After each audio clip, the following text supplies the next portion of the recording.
The rip cinema ఒక stylish crime thriller. ఈ movie మొత్తం దురాశ, ద్రోహం, నమ్మకం చుట్టూ తిరుగుతుంది. ముఖ్యంగా మార్క్ డామన్, బెన్ అఫ్లెక్ ఇద్దరు chemistry cinema biggest plus point. వాళ్ళు స్క్రీన్ మీద కనిపించినప్పుడల్లా మూవీకి మరో లెవెల్ ఇంటెన్సిటీ వస్తుంది. కథ మయామి నార్కోటిక్స్ పోలీసుల చుట్టూ తిరుగుతుంది. ఒక రైడ్ సమయంలో వాళ్ళకి ఒక వరల్డ్ స్ట్రెస్ హౌస్ లో కోట్ల డబ్బు దొరుకుతుంది.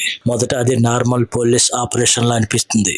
కానీ ఆ మనీ బయటపడిన తర్వాత మొత్తం టీమ్ లో అనుమానాలు మొదలవుతాయి. ఎవరు నిజాయితీ గల పోలీస్, ఎవరు ఆ డబ్బు కోసం టీం ని మోసం చేస్తున్నారు అనేది స్లోలీ రివీల్ అవుతూ ఉంటుంది. ఒక్కో క్యారెక్టర్ మీద ఒక్కోసారి డౌట్ వస్తుంది. సినిమా మొత్తం ఆల్మోస్ట్ మైండ్ గేమ్ లో సాగుతుంది. డైరెక్టర్ జో కార్నహాన్ మూవీని చాలా కఠినమైన శైలిలో తెరకెక్కించాడు. Minimum atmosphere, dark visuals, investigation scenes అన్ని రియలిస్టిక్ ఫీల్ ఇస్తాయి. ముఖ్యంగా ఫస్ట్ హాఫ్ లో చాలా ఎంగేజింగ్ గా ఉంటుంది.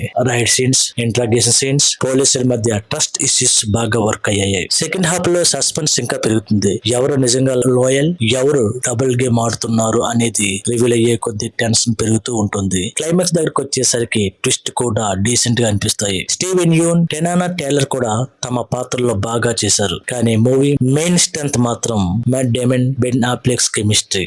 అయితే ఇది పూర్తిగా యాక్షన్ ఎంటర్టైన్మెంట్ కాదు, స్లో బర్న్ క్రైమ్ థ్రిల్లర్ లా సాగుతుంది. కొన్ని చోట్ల పీస్ స్లోగా అనిపిస్తుంది. అలాగే కొన్ని ట్విస్ట్ ప్రెడిక్టబుల్ గా కూడా ఫీల్ అవుతాయి.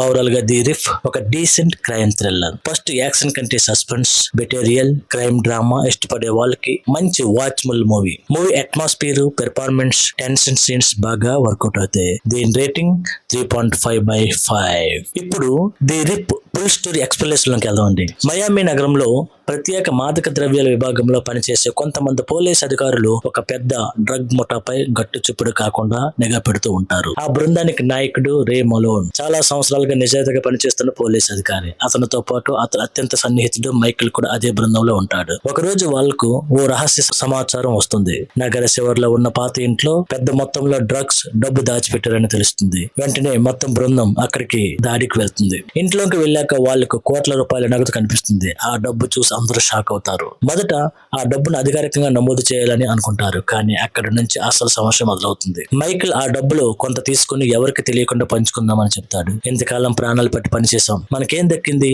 అంటూ మిగతా వాళ్ళని ఒప్పించడానికి ప్రయత్నిస్తాడు. మొదటి రే దీనికి తీవ్రంగా వ్యతిరేకిస్తాడు. కానీ బృందంలోని కొందరు అధికారులు ఇప్పటికే డబ్బు మీద ఆశ పెట్టుకుంటారు. చివరికి వాళ్ళు కొంత డబ్బు దాచిపెట్టి మిగతాది మాత్రమే అధికారికంగా చూపించాలని నిర్ణయిస్తారు. అక్కడ నుండి ఒక్కొక్కరిలో అనుమానాలు మొదలవుతాయి. డబ్బు ఎవరి దగ్గర ఉంది, ఎవరు ఎక్కువ దాచుకున్నారు, ఎవరు ఎవరిని మోసం చేస్తారు అనే భయం అందరిలో పెరుగుతుంది. కొన్ని రోజుల తర్వాత ఆ దాడి గురించి అంతర్గత విచారణ మొదలవుతుంది. ఎందుకంటే అక్కడ ఉండాల్సిన మొత్తం డబ్బు సరిపోవడం లేదు. పై అధికారులకు అనుమానం పెట్టుకుంటారు. అదే సమయంలో ఆ డబ్బు అసలు యజమానులైన డ్రగ్స్ ముఠా సభ్యులు కూడా తమ డబ్బు కోసం వెతకడం మొదలు పెడతారు. ఒక రాత్రి బృందంలోని ఒక పోలీస్ అధికారిని దారుణంగా హత్య చేస్తారు. అతని ఇంటిలో ఉండే డబ్బు కనిపించదు. వెంటనే అందరికి ఒకరిపై ఒకరి అనుమానం పెరుగుతుంది. రే నిజం తెలుసుకోవడానికి ప్రయత్నిస్తాడు. కానీ అతన్ని తెలిసే కొద్దీ అతని స్నేహితులు నిజాన్ని దాచిపెడుతున్నారని అర్థమవుతుంది. మైకిల్ మాత్రం బయటికి అమాయకుడిలా కనిపిస్తూ లోపల అందరినీ మెల్లగా మ్యానిపులేట్ చేస్తూ ఉంటాడు. ఒకరిపై ఒకరికి అనుమానం వచ్చేలా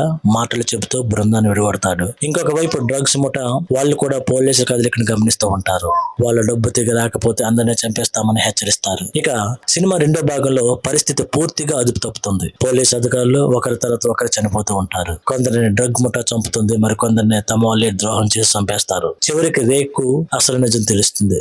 ఆ డబ్బు దొరికిన రోజు నుంచి మైకిల్ మొత్తం పథకం వేస్తున్నాడని తెలుస్తుంది. మొదటి నుంచి అందరినీ ఉపయోగించుకుని చివరికి మొత్తం డబ్బుతో పారిపోవాలని అతని ప్లాన్. రే అతన్ని ఆపడానికి ప్రయత్నిస్తాడు. ఇద్దరి మధ్య భారీ కూడా జరుగుతుంది. క్లైమాక్స్ లో ఓ పాడుబడిన గోదాంలో ఇద్దరు ఎదురెదురుగా నిలబడతారు. బయట డ్రగ్ ముఠా వాళ్ళు, లోపల పోలీసుల మధ్య కాల్పులు మొదలవుతాయి. ఆ గందరగోళంలో మైకిల్ తప్పించుకుని డబ్బుతో పారిపోవాలని చూస్తాడు. కానీ చివరికి రే అతన్ని కాల్చేస్తాడు. మరణించే ముందు మైకిల్ ఒక మాట చెప్తాడు, డబ్బు కనిపించినప్పుడు నిజాయితీ ఎవరికి ఉండదు అని. ఆ తర్వాత పోలీసులు అక్కడికి చేరుకుంటారు. కానీ అప్పటికే దాదాపు అందరూ చనిపోయి ఉంటారు. చివరిలో రే ఒంటరిగా కూర్చొని ఆలోచిస్తూ కనిపిస్తాడు. డబ్బు కోసం ఆశపడటం వల్ల తన స్నేహితుల్ని, తన బృందాన్ని, తన జీవితాన్ని కోల్పోయానని అర్థం చేసుకుంటాడు. సినిమా చివరిలో చూపించిన భావన ఏంటంటే నేరస్తుల కంటే ఆశపడే మనుషులు ఎక్కువ ప్రమాదకరమని. మీరు ఈ మూవీ ఆల్రెడీ చూసి ఉంటే మీ ఒపీనియన్ ని కామెంట్ లో చెప్పండి. ఇంకా ఇలాంటి హానెస్ట్ మూవీ రివ్యూస్ కోసం మన ఛానల్ ను సబ్స్క్రైబ్ చేయడం మాత్రం మర్చిపోవద్దు. Thank you.